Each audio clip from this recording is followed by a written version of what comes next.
Welcome to another Wednesday Team Prosperity Weekly Wednesday meeting. This week, we're going to talk about the psychology of recruiting, why that's important, and how to organize yourself so that what you're putting out in the marketplace and what you're trying to attract is really what you want in your company, in your organization. We are, at the beginning of May right now. We get into the summer months. Just work hard during these months. Obviously, you want a good work-life balance. So if there's a time to take a vacation, time to be with your family, time to go, here or there, make sure you are taking your virtual lifestyle and making sure you're getting a good balance out of that. But also make sure that during the summer, we talked about this before, when other people are slowing down, when other people are shutting it off, it's an excellent time to get that competitive advantage, to separate yourself from the crowd. So as we get back into those really full months of August, September, October, you won't be at a restart, you'll be at a nice stride. Last week, we talked about the high performance checklist. Most people fall into average or below average performance. So what does it take to get to high performance, meaning better, faster, or more efficient than others? And that's really what we talked about. What does it take? And then how do you take that once you personally digest it and become a high performer and teach other people how to do that as well? This week, we are talking about recruiting, why it's important, the psychology of recruiting, and how to organize yourself in terms of your thoughts and your actions to attract the kind of people that you actually want that can help you get to your organizational goals while also helping them reach their personal goals. So before we get into that, let's just have an open conversation, because if you do recruiting incorrectly, it can be a grind, and you can almost begin to hate it. So you don't want to do that. You want to make sure that you come in with the mindset of what you're trying to achieve, how you're going to achieve that, and then what that looks like when it is achieved. So as you're in the trenches of building your organization, your business, the good days, the bad days, like we talk about, stay at an even keel. Don't get too high, don't get too low. Keep your eye on the prize.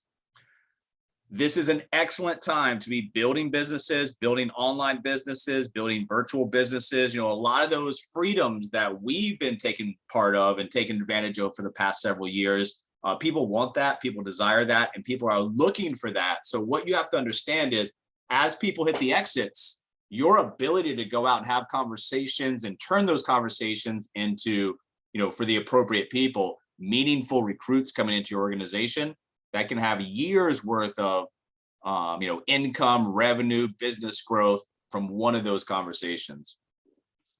First thing that you need to understand, and we're going to get into the psychology of recruiting, but the first thing that you need to understand and digest and ask yourself, what's your primary motivation in recruiting? Some people recruit to sell products, other people recruit to build businesses. You need to recruit to build a business. A sale is a linear kind of transaction. It's over if you get some referrals out of there, you get some testimonials out of there, great, but it's over. When you recruit to build a business, then it has a lot of different advantages and possibilities. But ultimately, what you're looking for and what you're in search for is dedicated distribution partners.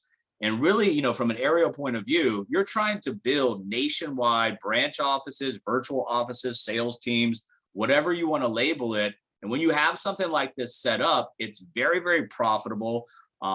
It can continue to run without you. And that's the things that we're looking at, because, the time freedom, lifestyle freedom, financial freedom, take some time, energy, and resources on the front end to develop, so that when you remove yourself from the situation, you've got an organized business that continues without you.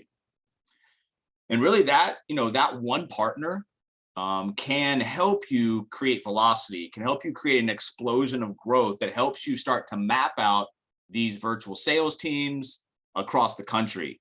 So when you're talking about a conversation, you understand what one potential conversation can possibly do. You also need to understand how to avoid the other conversation, so that when you do get in front of somebody that fits into that persona, that you're not drained, that you have the time, the energy to talk to them, because you've been on the other side, not spending the time with people who don't fit into what you're looking for. And that's a persona, guys. We have partner personas, we have client personas. It is much, much easier to find somebody when you know who you're looking for. If you don't know who you're looking for, where are you going to find them? What are you going to say to them? But once you get dialed in, who is it that I'm looking for? Where do I find them? What's the message to them? Becomes a lot easier to transact this whole process of building a business and recruiting. Those conversations that you have, guys, you have to, as a business owner, you have to be able to create and sell your vision for your company, for yourself, for them. People really are going to buy into you at the beginning. They're going to buy into your ability to help them reach their personal goals. And like I talk about, an organizational goals is just a collection of personal goals. So once you understand and help other people understand, what the future looks like, what you're trying to do, and get them to buy into the vision, it's a lot easier to frame that conversation and to get to an end point, either a disqualification or a next action step. And remember, that vision, you guys, is not for next week. It's not for next month. Yeah, it's important to have a near-term vision, but you need to have a vision laid out for the next several years of what you're trying to accomplish, what that means, and who you're looking for to help build that vision for really the next decade, throughout the 2020s. You also need to understand that when people buy into your vision, they're going to be looking at, can I do this? How hard is it? Is anybody going to help me? So the ability to sell a vision that has systematic growth in place is very, very, very important. If you can bring somebody in, and we have systems, we have infrastructure, we have everything they need to get a quick start, then you've removed a ton of obstacles. Now it's just about helping them understand, hey, the business works. You just have to fix yourself. It's all about relationships, guys. When you focus on relationships and you really get addicted, like we talk about on the client side, to helping people, transfer that over the partner side. Remember, you're not just bringing in people. This isn't a charity to try to help them out. It's got to be a mutually beneficial relationship. It's got to make sense, but you got to focus on those relationships and understand that when you bring somebody into your organization, that recruitment process doesn't stop when they come in. It's about 90 days after. So understand that recruiting is not just about getting somebody in. It's about getting somebody up off the ground, gaining traction, making money, happy with the relationship, happy with the decision, and that's going to fuel them to go and do more.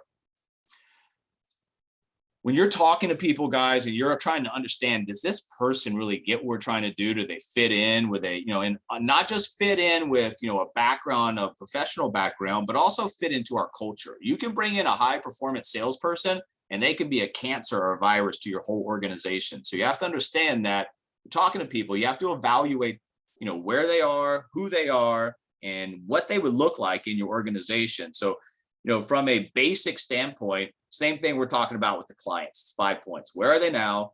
Where do they want to go? How are they going to get there? What are they willing to do to get there? And then how do you fit into the plan? If you follow this framework, it becomes a lot easier to get through a conversation and figure out the end point, based on the answers they gave you. Is this person a good fit?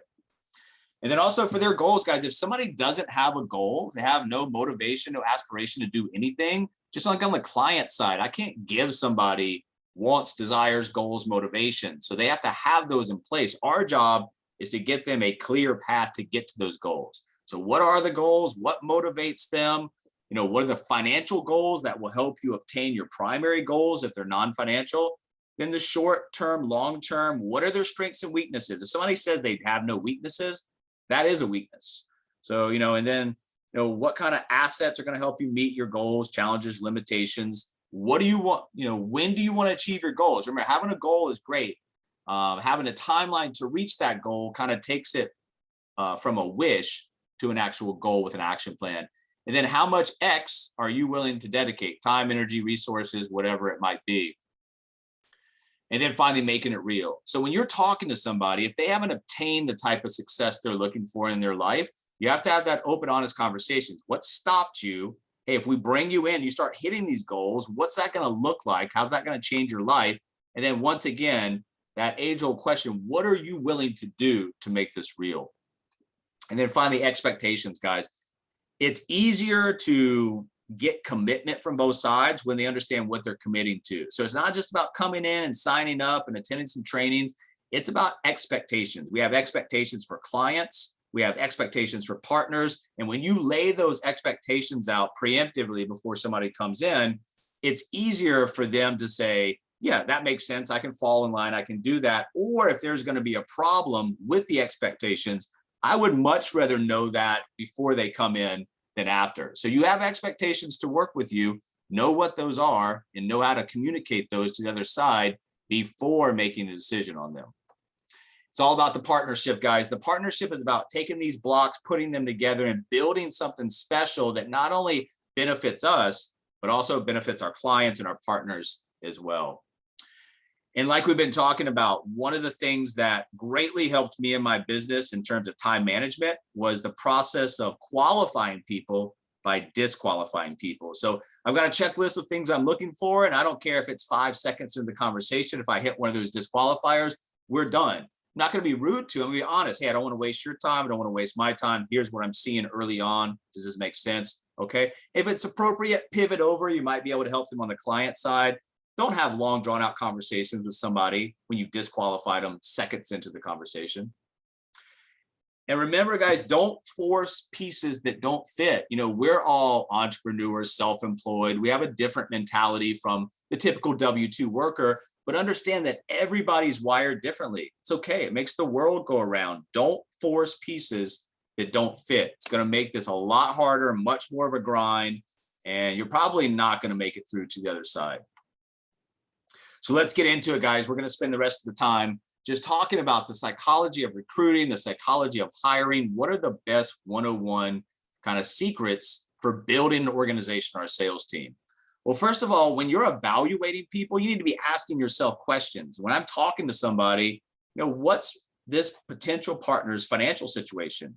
If it's in total ruin and it's the 4th of the month and they're still trying to make their mortgage or rent payment, might be a problem. If they're buried up into debt and that's all they can see and that's all they can concentrate on, it's going to be a problem. So understand the financial situation doesn't mean that if somebody is struggling a little bit, that makes them disqualified. But if that struggle is going to be overwhelming and that stress of whatever financial situation is 24/7, they can't escape it, they're not going to be able to take action. They're not going to be able to do anything. And we always talk about when somebody takes no action, they don't do anything, and their calendar's all white, they're going to drift and they're going to quit. Also, you know, what are your potential partners' expectations on the time involved? This is a great disqualifier. Somebody works till 7 at night, they got maybe an hour at night, a couple hours on the weekend, they got 4 or 5 hours. Disqualified, guys. There's nothing wrong with that. Just be honest with them. Hey, you don't have the time that we need, expect, and require for somebody to come in and be successful. Does that make sense to you? And then once again, maybe you can help them on the client side, but there's got to be time, energy, resources invested into this. If there's a lack of time, there's going to be a lack of results. That person's going to quit. You know, is your potential partner's commitment to the business as strong as yours? That's important, guys, because, you know, commitment sees things through. So, you know, that candy high that people get on when they start a new business, start something new, that 12-week year, that emotional cycle of change, that candy high changes down and into eventually, you know, that valley of despair after they figure out this is going to be harder than I thought, it's going to take more time. And then at that valley of despair, they are going to make a decision, quit, start something new all over again, restart the cycle, or they're going to fix whatever the problem is so they can see it through. Commitment has to be strong. You can't just want something. You've got to create an action plan. You've got to execute that action plan. Is there something in your potential partner's family life that may make the business a secondary interest? And once again, this is not, you know, just because somebody has something going on in their life. For example, we have a special needs child, wouldn't disqualify me from building a big business or a successful business. But you have to understand, have open and honest conversations, frame stuff. Hey, I'm going to be talking to you about some stuff to make sure that if we enter into an agreement here, that I'm, you know, that I'm committed to you, you're committed to me, and I'm confident that I can get you to the place that you're trying to get to. If the business is going to be a secondary interest, guess what? Once again, people drift. How will they handle a tough situation? This is all very important, guys, because if somebody's going to crumble at the first sight of a tough situation, they're not going to be able to build a business. They need to go work for somebody else. So once again, you know, if you're going to get all negative, you're going to get upset, can't handle tough situations, can't get out of that hole that you dug yourself into, this business opportunity, and really being an entrepreneur is not for you, because an entrepreneur's job is basically to remain optimistic and continually, solve problems. What questions do they have for me? Mark Cuban said something really good one time. He can say, I can tell where an entrepreneur is and if I want to work for them or want to work with them by not the questions I ask them and the answers they give me, but what questions do they have for me? That's going to tell you everything. If they don't have any questions, red flag. And if the questions just go on and on and on, really small details, that's also a red flag as well. You want questions that you can answer, you can move on from. It helps them clarify whatever it is they're asking so you guys can make it a definitive answer, whether or not this is going to work. And are they willing to put in everything necessary to be successful? How bad do you want it? That's the question. So if we've laid out these goals, dreams, motivations, aspirations, we've kind of developed a timeline, what are you willing to do to get there? What are you willing to put in to be the success that you mapped out that we've talked about on this conversation? If they're not fully committed to being successful, they're not going to make it. Do I really need this partner? And that is really a great question to ask yourself as you're in the conversation with somebody. Do I really need this person coming in? Are they just going to waste my time? Are they just going to waste my resources? Are they going to do anything? Are they just going to be negative all the time? Once again, that is a very, very important question. When I'm looking at my business, what do I need? What do I don't need? And does this partner fit into actually what I need for my business? And then what happens if we can't work it out? What happens if they fail at the business? Are they going to blame it on me? Are they going to blame it on the company? Are they going to talk crap? Deflecting responsibility is something that a lot of people do. So they don't accept responsibility. They'll deflect responsibility. Hey, this didn't work out because A, B, or C. You didn't do this for me. You didn't do that for me. When in all actuality, they just didn't do anything on the front end. So if something happens and this doesn't work out, what happens? How is this person going to leave the organization? We're going to be on speaking terms. They're going to be mad at us. They're going to blame us. If so, let's disqualify them from the very start. And then be upfront and honest, guys. Don't paint this picture of something that's not true. This is work. This is time invested. This is sweat equity. There's a lot of things that go into this. Don't bring people in on false pretenses where you tell them, oh yeah, this is a breeze. You just sit at home and money starts rolling in. And then as a recruiter, you can't recruit talent into your organization without being excited about your organization, excited about your vision, excited about the future that you're building. You got to find something that's exciting about your business each and every day and share that. It doesn't have to be the same thing. Things change. Be excited about your business. People are going to be attracted to you if they A, think you can help them reach their goals and dreams, and B, they want to be around you. They want to work with you. They want to hear from you. If they don't want to be around you, they don't want to hear from you, it's not a very good potential partner. And then as a recruiter, you have to listen. And listening, like we talk about, is not just about waiting. It's also learning how to ask better questions. So when you're asking the right questions and getting those responses, you can go through your checklist of either qualifications or disqualifications and continue the conversation or cut it. And then you need to help them understand, what does it take to be successful? What are we looking for? What have others that have come in the organization done to be successful? What does that success look like? And are they willing to climb those stairs? Are they willing to climb that ladder? If not, once again, lots of people have wishes and wants, but goals require action steps, strategy, execution. And then, like I said, dare to ask for what you want. If you're out there and you're timid about asking the marketplace for what you want, you're going to be getting a lot of what you don't want. Hey, this is what I'm looking for. This is what I'm trying to get. This is who I'm looking for. Lay it out there. You'd be surprised. Statistical stats say that, if we even take it back to social media and if you're asking for somebody to share something, if you're asking them to do something, comment, retweet, whatever it might be, if you ask somebody to do something, the statistics show that more people will take that action step. So what you have to understand in recruiting is you have to ask for what you want in the marketplace. Don't be shy about that. And then when somebody asks you a question, answer it definitively, quickly, and move on. If you just go into these long, exasperated explanations about their questions, it becomes so much talk and so much language and communication that the important facts in that conversation gets lost. It's kind of like a dog chasing its tail. So answer the questions fast, make sure they understand it, and move on. And then keep up. As you're talking, as you're recruiting, you got to keep up. You got to be organized. You've got to make sure that if you have a conversation, there's a next action step associated with it. If it's, if that's what you're going to do. But you have to make sure you're organized. You have to keep up, and you have to be on top of your game as a recruiter.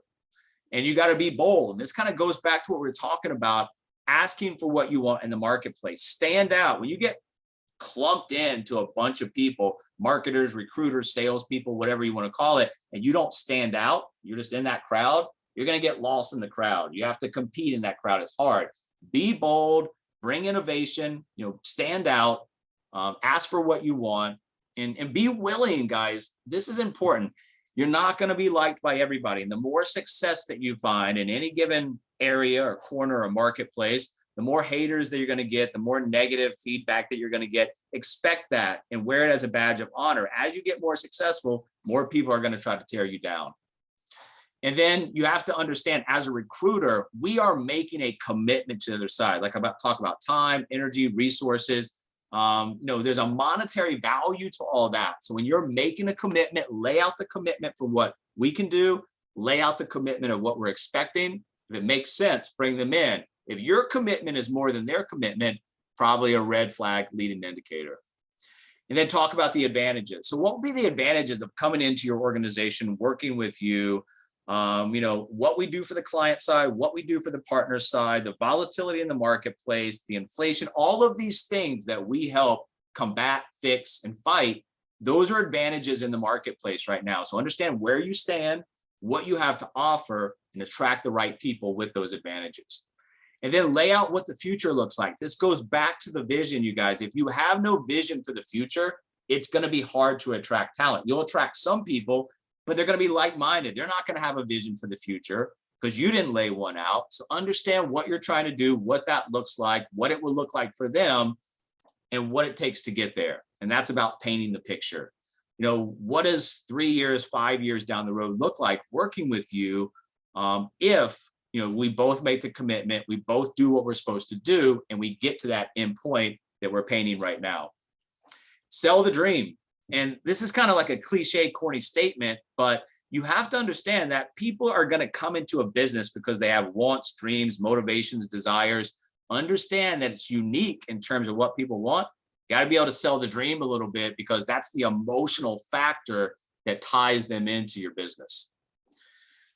What we ultimately want to do, and we'll close it out in the next couple of slides here, is we want to remove what we call the 50-50. Hey, I'll give it a try. Yeah, I got a few hours a week. I'll give it a shot. What the hell? It's only X, for to come in, or whatever it might be. Those 50-50 people, the statistical probability of those people making it is near zero. So you need to cut these people out and make room for those people that are 100% ready to come in, ready to work, ready to dedicate the time, energy, resources that we talk about to making things happen. So get rid of the people that are on the fence. I might give it a try, to make room for the people that are fully committed to what we're trying to do. And finally, guys, I'll leave you today with some skills of a great recruiter. You got to challenge conventional thinking. What we do is new, so we need to think new. How do things look today? And what are the answers? There's a lot going on today. So once you understand and digest what's happening, it's a lot easier to talk about how we help people, how we fix the problems, how we combat some of this stuff. Where is the opportunity to better my life? That's a big one. How are you going to bring something in front of somebody if they are talent, and show them how you're going to pave the way to get them where they want to go? Number 2, locate hard to find top talent. You need to prospect it in a new way. You need to upgrade your network. That's one of the rules of money. It's probably the number 1 rule. Upgrade the people you're talking to. Get in front of people that you may be a little bit intimidated by. Watch what happens to your business. And then number 3, sales and marketing. Be good at what you do. Brand yourself with perks and cultural values. So understand what we're trying to do. Understand who we're trying to bring in, what that means. If you build an organization that has all the components that you're looking for, and you bring in the right cultural mix of people that buy into your vision, then, all of you guys benefit from that positive vibe. Otherwise, if you're bringing in a few kind of bad apples, like the old saying, one bad apple spoils the bunch. So understand that it's not just about professional experience, not just about sales experience. How does this person fit in? And then turn those passive prospects into eager candidates. Recruiting the successful, have them see the path we can provide, want to be part. Sometimes it may not be the perfect time, but it might be the perfect candidate. Stay in front of those people. And then the ability to leverage data to their advantage. Know what you're talking about and keep it current. Like we talked about, there's a lot of stuff going on right now that you can talk about once you understand what's going on, how we help, and how they could possibly fit in and what that means for a business opportunity. You know, being a recruiter, I don't think you're born a recruiter. It's a skill set that you learn. And it's a skill set that if you put, the necessary intent and action into, you'll eventually end up mastering. So that's all we've got for this week, guys. We'll see you next Wednesday for the next Wednesday Team Prosperity meeting. And we'll get more into your business, help you build it, help you manage it, and help you organize it for ultimate success.